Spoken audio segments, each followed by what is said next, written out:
大家好，我是侯总，欢迎来到我的频道。你今天戴什么表呢？今天我会来到高雄的知名表店名人钟表，要来介绍一款让我不自觉就放慢呼吸的表款。它不是什么复杂功能的机械大作，也不是什么靠颜色冲击吸引目光的设计。那安静、纯白、温暖，就是有一种与众不同的魅力。这就是 Seiko Presage SBB445 油田烧。今天就让我带你一起感受这块静静发光的表盘，来看看 Seiko 是如何用一只腕表就把400年陶瓷工艺藏进日常佩戴里。说到 Seiko Presage 系列，它一直是 Seiko 里最擅长日本之美的舞台，不靠复杂结构，不讲炫技规格。Presage 要表达的是那份工艺细节，还有属于日本的那份宁静以及秩序感。从珐琅、生漆到今天的主角有田烧，每一种工艺都是日本文化的传承。有田烧是来自日本九州西北部一个小镇有田町，过去是专门出口到欧洲皇室、贵族用的高级瓷器。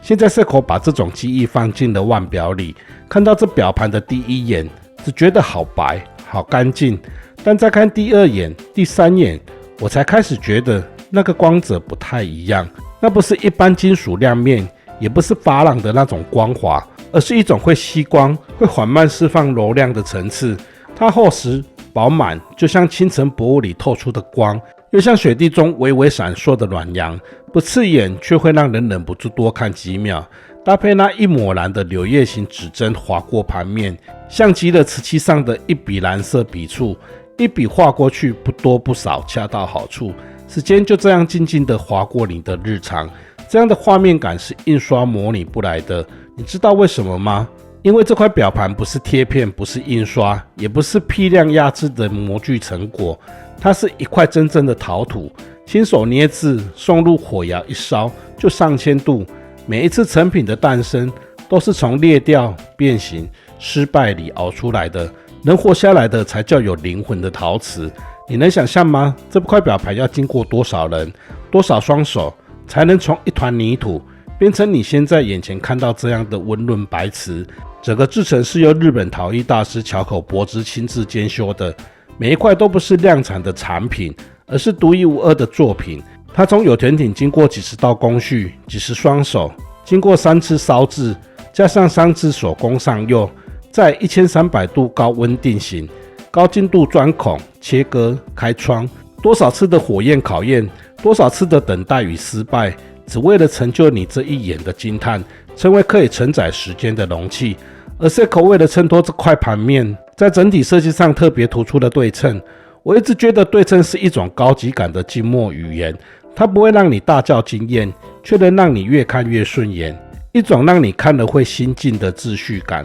从表盘、指针到6点钟方向的小表盘，没有日期窗，没有乱入的功能，就是一幅干净的画布，把时间画得刚刚好。而这次最大的亮点之一，就是它在6点钟所设计的内凹式24小时小表盘，搭配中央指针对称排布的时标，整体画布极其平衡。这样的排版设计就像一幅经过深思熟虑的构图，每一条刻度、每一段弧线都恰如其分，毫不突兀。再来看看我个人非常喜欢的指针，它采用了深蓝色泽的柳叶形指针，前端为弯曲的秒针，远看像一笔兰花瓷上的描边，细腻但不花俏。时标则是使用简约的条状立体金属贴片，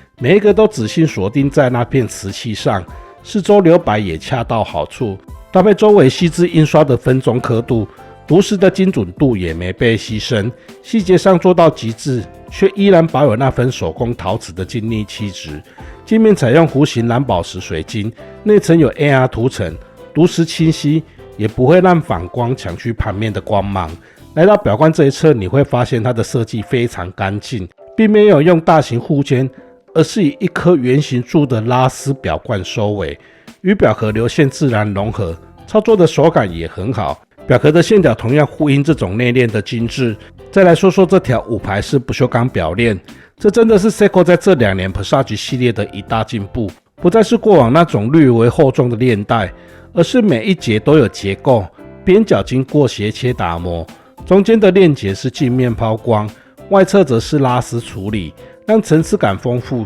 又不刺眼。搭配按压式折叠扣收合简洁稳固，透背底盖下是 Seiko 的 6R5H 机芯，这枚机芯是 Seiko 针对近年 Presage 系列特别开发的新型号。规格上，它维持了 Seiko 一贯的使用结构配置，自动上链21600振频，也就是每秒6下，动力储存来到72小时，也就是完整的3日链。这对于一只日常佩戴的正装表来说是非常实用。但我觉得更值得一提的是，这次机芯所带来的视觉对称性。在6点钟方向设计一个内凹式的24小时小表盘，这在过往的有田烧设计是没有出现过的。功能不复杂，却为了好看做出了结构上的改良。你可能会问，这支 SBB445 台湾定价48000元，那如果我预算抓5万内，是不是也可以考虑像美度或天梭的正装表？像是美度的贝伦赛利系列，或者是天梭的杜鲁尔系列，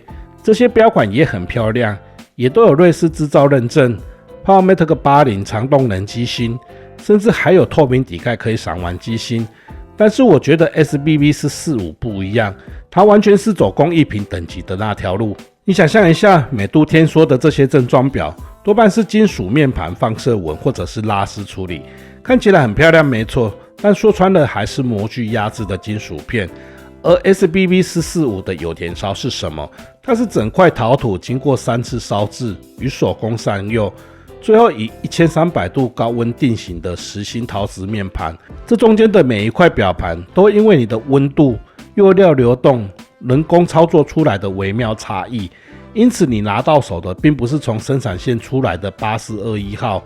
而是从有田职人工坊里手工监制出来的一件工艺作品。表壳直径是 10.5 毫米，厚度 12.5 毫米，表到表耳长度是 19.1 毫米。佩戴在我8英寸的腕围上感觉刚刚好，虽然数据上看起来稍微偏长，但实际戴上手，得益于自然下弯弧度与表壳中段的收束设计，贴合度令人惊喜的几乎紧贴手腕曲线而不突兀。尤其低头看表的那瞬间，那个厚实的瓷盘，蓝色指针配上凹陷小盘的光影层次，整个画面是很静谧干净的，这种感觉很难形容。大致就像一块有重量的白玉，温润内敛，越看越顺眼。还有链带也值得一提，5排式设计，中心做的比较窄，边缘则透过切面抛光呈现细节层次，戴起来也不会有那种钢片的僵硬感，也不会像某些正装表那样松松垮垮的。整体配重集中于手腕正上方，